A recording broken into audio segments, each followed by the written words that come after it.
Et bonjour, c'est le pasteur Donato ici. Comme vous voyez, je suis habillé comme un vrai Africain. Regardez-moi ça. Ça, c'est du Nigeria. L'une de mes dernières, d'un de mes derniers voyages au Nigeria. Voilà. Dans la Genèse, en fait, la Genèse est un livre qui raconte l'histoire de 4 familles, on peut dire. Adam et Ève, Noé, sa famille, la famille d'Abraham, et aussi d'Isaac et de Jacob, en fait. Et donc, la famille d'Abraham et la famille de Jacob. La plus longue partie de la Genèse est réservée à un personnage. Plus de 13 pratiquement 13 chapitres complets sont réservés pour un personnage, une famille, un personnage qui est important parce que il est préfiguratif de Jésus-Christ. Et ce personnage, c'est Joseph. Vous connaissez bien l'histoire de Joseph. Joseph a un rêve, puis il a un second rêve. Ses frères ne l'acceptent pas. D'ailleurs, il est le favori du père, ce qui dérange beaucoup le frère aussi. Et l'histoire montre qu'en fait les frères vont vendre Joseph en esclavage, alors que tout ce qu'il voulait faire c'était être heureux, que ses frères auraient été heureux des rêves qu'il avait reçus. Et il se retrouve en prison. En prison, il rencontre 2 personnages qui sont très proches du pharaon, le boulanger et les chansons.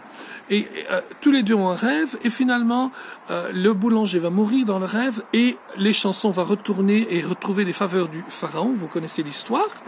Et Joseph dit quelque chose d'important. Il dit, mais quand tu seras près du pharaon, rappelle-toi de moi, parce que je suis ici, mais je n'ai rien fait pour être mis en prison. Donc, s'il te plaît, rappelle-toi de moi. Et en fait, la Bible dit que les chansons oublia Joseph. Une question que je me suis toujours posée, mais qu'est-ce qui a fait que Joseph était resté si longtemps dans cette situation?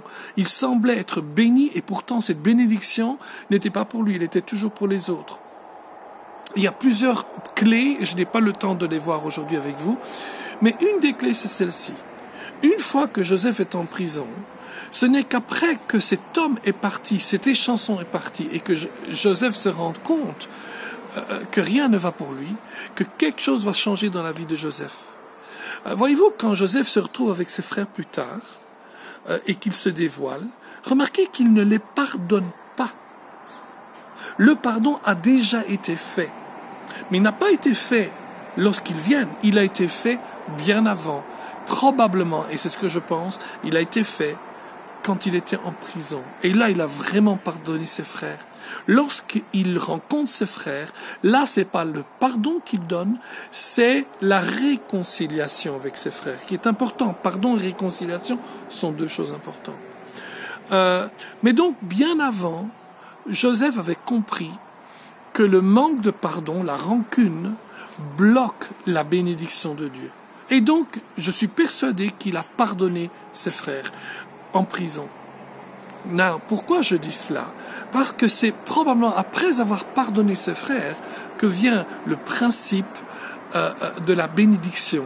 Le pharaon l'appelle, et le voilà maintenant vice-pharaon, le grand 2e personnage du pays. Ma question par contre est celle-ci, et je voudrais vraiment vous poser cette question. Où Joseph a-t-il appris à pardonner? Où? Allez voir dans Genèse au chapitre 33. Et vous allez voir une histoire extraordinaire. Quelques années auparavant, 20 ans auparavant, avant le chapitre 33, Jacob avait trahi son frère, trompé son frère Ésaü. Il a trompé son père et il a trompé son frère Ésaü. D'abord, il le trompe en lui prenant, si vous voulez, lui arrachant ce qu'on appelle le droit de progéniture, puisqu'il lui cuisine un plat de lentilles, et avec ça, il obtient le droit de progéniture, donc le double de l'héritage. Deuxièmement, quelque temps plus tard, il va tromper son propre père Isaac en se faisant passer pour Ésaü, et donc en recevant la bénédiction de premier-né. C'est incroyable ce qui se passe. La Bible dit que Ésaü est tellement furieux qu'il veut le tuer, parce que Ésaü n'a plus la possibilité d'être béni comme il aurait voulu. Donc, et comme il se devait. Donc, il veut le tuer. Jacob s'enfuit. Et pendant 20 ans, il ne va plus avoir de contact avec son propre frère. Et la Bible dit, au chapitre 33, que donc Jacob organise, à la demande de Dieu bien sûr, il organise une ambassade pour pouvoir se rencontrer avec son frère. Et donc tout s'arrange et ils ont un point de rencontre. Imaginez-vous, Ésaü arrive. Il arrive avec 400 personnes. Chez nous, 400 personnes, ça veut dire une armée. Son entourage est une vraie armée. Et Jacob a peur. La Bible nous dit même, et vous allez voir ça, qu'il va demander à ses servantes et puis à ses femmes, il a 2 femmes, Léa et Rachel, d'aller devant lui. En d'autres mots, il se cache derrière ses propres servantes et leurs enfants et ses propres femmes et leurs enfants. Et là, Jacob va venir vers son frère. Rappelez-vous, son frère ne pouvait plus être béni. La prophétie de son papa était une prophétie terrible, catastrophique. Tu seras le serviteur, l'esclave de ton propre frère. Tu travailleras au fruit de ton épée. Et je ne peux plus te bénir. C'est ce que Jacob a dit. Pourtant, lorsque Ésaü serre les bras de son frère, il lui demande, mais qu'est-ce que c'est que tout cela? Et en effet, Jacob avait porté une panoplie de cadeaux. Il dit, mais c'est pour faire grâce à mon Seigneur. Et Ésaü va dire quelque chose qui ne devait pas être là, mais il était là. Il dit, je n'en ai pas besoin. Je suis dans l'abondance. J'ai été béni par Dieu. J'ai été dans l'abondance. Je suis dans l'abondance. Et là, on a la preuve de nouveau que lorsqu'Ésaü et Jacob se rencontrent, c'est pas à ce moment-là qu'Ésaü avait pardonné son frère. Ça, c'était le moment de la réconciliation. Mais Ésaü a pardonné son frère bien avant. Et c'est parce qu'il a pardonné son frère que la bénédiction s'est ouverte dans sa vie. Now, je pose toujours la question, à nouveau, mais où Joseph a-t-il aussi appris à pardonner? Bien, il a appris à pardonner ce même jour-là. Parce que la Bible dit à 2 reprises que Joseph était là. Donc Joseph voit son père trembler de peur, mais il le voit aussi courir vers son frère Ésaü, et il voit Ésaü qui ne devait pas être béni, qui n'aurait jamais eu à avoir une bénédiction, qui ne devait pas avoir 400 hommes, qui ne devait pas avoir un entourage. Il l'a vu béni en abondance, au point qu'il dit à son propre frère, j'ai pas besoin de tes cadeaux. Et là, la Bible dit à 2 reprises, dans Genèse 33, verset 2 et verset 6, Joseph était là. Un petit enfant, mais il l'a vu. Puis quand Joseph se retrouve en prison, là aussi, il se dit, mais comment ça se fait? Je n'ai pas de bénédiction, je suis toujours la même chose, je ne vois plus comment ça se passe, etc. et tout. L'homme à qui il a prophétisé lui a dit, souviens-toi de moi, m'oublie. Et je crois que c'est à ce moment-là que Joseph, pendant 2 ans, a fait une réflexion, une introspection personnelle.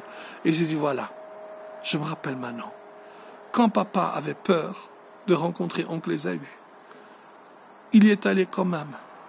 Il pensait voir un homme complètement abattu. Non, il a vu un homme ultra béni. Pourquoi? Parce que quand mon père a serré le cou, entouré Ésaü et vice-versa, c'est pas le moment où ils se sont pardonnés. Parce que mon oncle Ésaü avait déjà pardonné bien auparavant. Là, c'est le moment de la réconciliation. Écoutez-moi mes amis, c'est très important. Parce que je pense qu'à ce moment-là, quand il est rentré en lui-même, Joseph a compris qu'il avait besoin de pardonner ses frères.